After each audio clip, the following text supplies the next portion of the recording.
اللهم بك أصبحنا. صباح أستعيذ فيه ربي من كل ضر، وأسأله الخير والتوفيق والنجاح في كل ضر لي ولكم. اللهم إني أصبحت منك في نعمة وعافية وستر، فأتمم نعمتك علي وعافيتك وسترك في الدنيا والآخرة.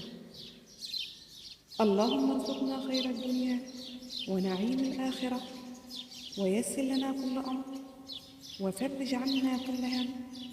يا رب لا ترد لنا دعاء، ولا تخيب لنا رجاء، ولا تسكن أجسادنا داء، وادفع عنا كل هم وغم وبلاء. أحبتي الغاليين، الله لا يحرمكم من خمسة: رزقه وطاعته ورحمته ومغفرته وجنته.